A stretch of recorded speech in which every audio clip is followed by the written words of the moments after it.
Good morning students. हमने previous class में chemical reactions पढ़ी थी एल्किल हैलाइड की, जिनमें एक केमिकल रिएक्शंस की एक टाइप कंप्लीट हो गई थी अपनी, वो थी न्यूक्लियोफिलिक सब्स्टिट्यूशन रिएक्शन। अब न्यूक्लियोफिलिक सब्स्टिट्यूशन रिएक्शन के बाद में सेकेंड रिएक्शन आती है आपकी एलिमिनेशन रिएक्शन। इसमें 3-4 टाइप की रिएक्शंस पढ़ेंगे अपन एल्किल हैलाइड की केमिकल में। तो सेकंड है एलिमिनेशन रिएक्शन, या इसका सेकंड नेम है बीटा एलिमिनेशन रिएक्शन, या इसको बोलते हैं डीहाइड्रोहैलोजिनेशन। इनको 3 नाम से जाना जाता है। एलिमिनेशन रिएक्शन क्यों कहते हैं इसको, हम इसको समझने की कोशिश करेंगे। एलिमिनेशन रिएक्शन इसलिए कहते हैं कि एल्किल हैलाइड में से एक HF के मॉलिक्यूल रिमूव होता है। एल्किल हैलाइड में से एक HX का मॉलिक्यूल रिमूव होता है। इट मींस एक स्मॉल मॉलिक्यूल का रिमूवल होता है। Removal a small molecule from alkyl halide. So these reactions are called elimination reaction. Next है dehydrohalogenation.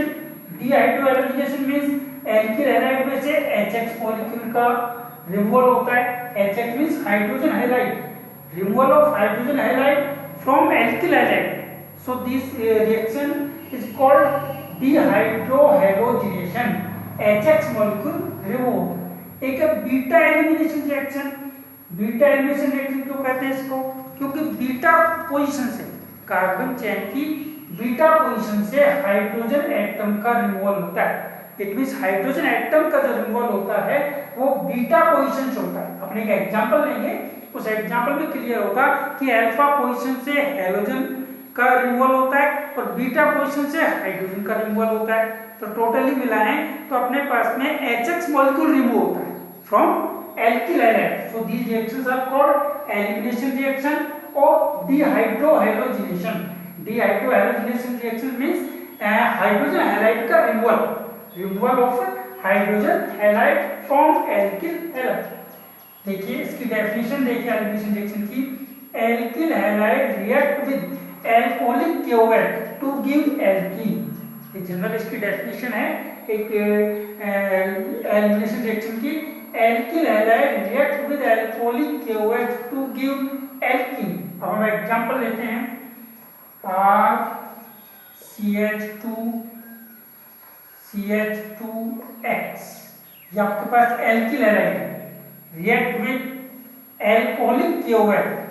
आपको ध्यान रखना है यहाँ पे जो KOH लेना है वो एल्कोहलिक होना चाहिए, एक्वेटिक नहीं हो। अगर आपका एक्वेटिक KOH आप लेते हैं तो न्यूक्लियोफिलिक सब्स्टिट्यूशन रिएक्शन होगी और अल्कोहल का फॉर्मेशन होगा। ये ध्यान रखेंगे। तो एलिमिनेशन रिएक्शन में जो आप KOH लेंगे वो एल्कोहलिक KOH लेंगे। Alkyl halide react with alcoholic KOH to give alkene. अब एल्कीन कैसे बनता है वो देखें आप। हैलोजन जिस कार्बन से अटैच है, इस हैलोजन को अल्फा कार्बन, इसके कार्बन को अल्फा कार्बन बोलते हैं।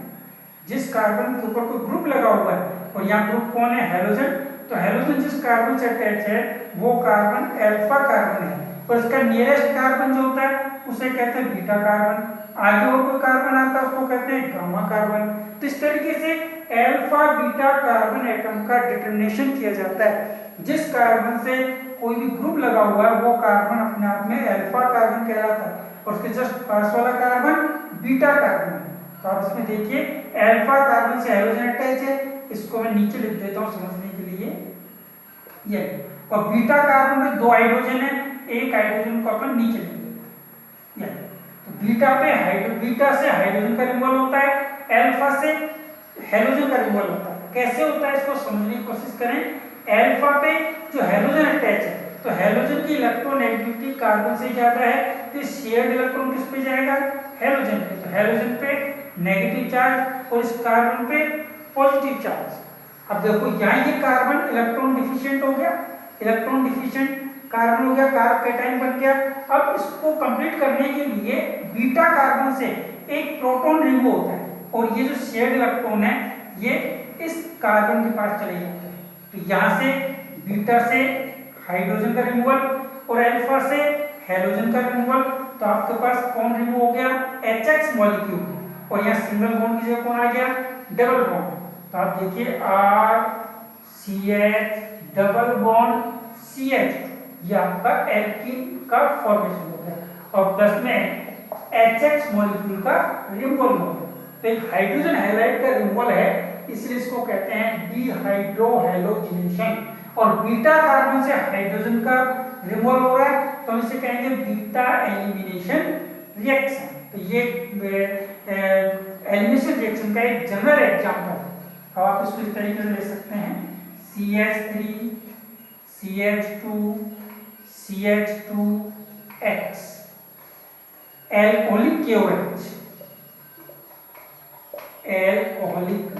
KOH से रिएक्ट करवाएंगे। तो रिएक्ट करवाने पर वही मैकेनिज्म है कि ये अल्फा कार्बन या आपका बीटा कार्बन, तो अल्फा कार्बन से हेलोजन का रिमूवल होगा। क्यों होगा? क्योंकि हेलोजन और कार्बन की इलेक्ट्रोनेगेटिविटी देखें तो हेलोजन की इलेक्ट्रोनेगेटिविटी कार्बन से ज्यादा है, तो शेयर्ड इलेक्ट्रॉन किस पे जाएंगे? हेलोजन पे, तो इस पे पॉजिटिव चार्ज आएगा। अब ये इलेक्ट्रॉन डिफिशिएंट पोजीशन आ गई, इसको इलेक्ट्रॉन रिच बनाने के लिए इसके ऊपर इलेक्ट्रॉन की रिक्वायरमेंट है, तो यहाँ से एक हाइड्रोजन बीटा से एक हाइड्रोजन का एलिमिनेशन होगा। तो ये सिंगल बॉन्ड है, इसके शेयर्ड इलेक्ट्रॉन इस कार्बन पे चले जाएंगे तो यह डबल बॉन्ड आएगा, इस कार्बन कार्बन बीच में डबल बॉन्ड आएगा और यहाँ से एक प्रोटॉन रिमूव हो जाएगा, एक हाइड्रोजन रिमूव हो जाएगा, और वही एक HX मॉलिक्यूल रिमूव हो गया और यहाँ पे डबल बॉन्ड आ जाएगा CH3 single bond CH double bond CH2 plus removal of hydrogen halide. तो यहाँ पे जो एल्कीन बनी इसको बोलेंगे प्रोपीन। कौन सी एल्कीन का फॉर्मेशन हो गया? प्रोपीन एल्कीन का फॉर्मेशन हो गया। यहाँ पे इसे एल्किल हैलाइड में इस एल्किल हैलाइड का नेम क्या होगा? हेलोप्रोपेन।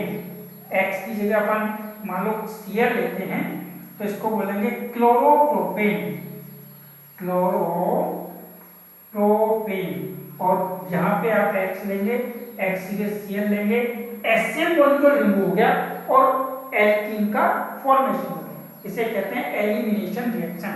तो हमें समझना है कि एलिमिनेशन रिएक्शन में एल्कीन का फॉर्मेशन होता है और एक HX मॉलिक्यूल का HX मॉलिक्यूल रिमूव होता है, और HX मॉलिक्यूल को कहते हैं हाइड्रोजन हैलाइड, इसलिए इस रिएक्शन को बोलते हैं डिहाइड्रोहैलोजिनेशन। और बीटा पोजीशन से एल्किल हैलाइड की बीटा पोजीशन से हाइड्रोजन का एलिमिनेशन होता है, इसलिए इसको कहते हैं बीटा एलिमिनेशन रिएक्शन। तो जनरली हमें कहेंगे alkyl halides react with alcoholic KOH to give alkene. It called beta elimination reaction or dehydrohalogenation.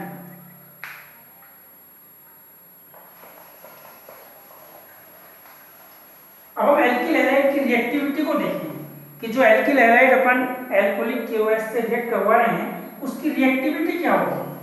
कौन सा एल्किल हैलाइड मोर रिएक्टिव होगा? Reactivity series for alkyl halide. Imagine करो कि आप एल्किल हैलाइड ये लेते हैं RCH2X, एक एल्किल हैलाइड आपके पास ये है RCHRX, एक आपके पास ये है RCX। अब तीनों एल्किल हैलाइड में कंपैरिजन करेंगे अपन, तो ये 1 डिग्री एल्किल हैलाइड है, ये अपने पास 2 डिग्री एल्किल हैलाइड है, ये अपने पास 3 डिग्री एल्किल हैलाइड है। तो 1 degree 2 degree 3 degree alkyl halide में हैलोजन सेम है, ये ध्यान रखेंगे, हैलोजन सेम है लेकिन एल्किल ग्रुप डिफरेंट है। यहाँ पे 1 डिग्री 2 डिग्री 3 डिग्री, तो हम देखेंगे 3 degree alkyl halides are more reactive than 2 degree is more reactive than 1 degree. It means 3 degree halides जिनमें हैलोजन सेम है वो एल्कोहलिक KOH के साथ में ज्यादा रिएक्ट करेंगे और प्रोडक्ट इजीली फॉर्म करेंगे। इसी में दूसरी कंडीशन है रिएक्टिविटी में, अगर इमेजिन करो कि एल्किल ग्रुप सेम हो, R एल्किल ग्रुप सेम हो, हैलोजन डिफरेंट हो, जैसे RF, RCl, RBr और अपने R। अब ये भी एल्किल हैलाइड्स हैं, इन एल्किल हैलाइड्स में एल्किल ग्रुप सेम है बट हैलोजन डिफरेंट है। अब इन एल्किल हैलाइड्स में से कौन सा मोर रिएक्टिव होगा टुवर्ड्स एल्कोहलिक KOH?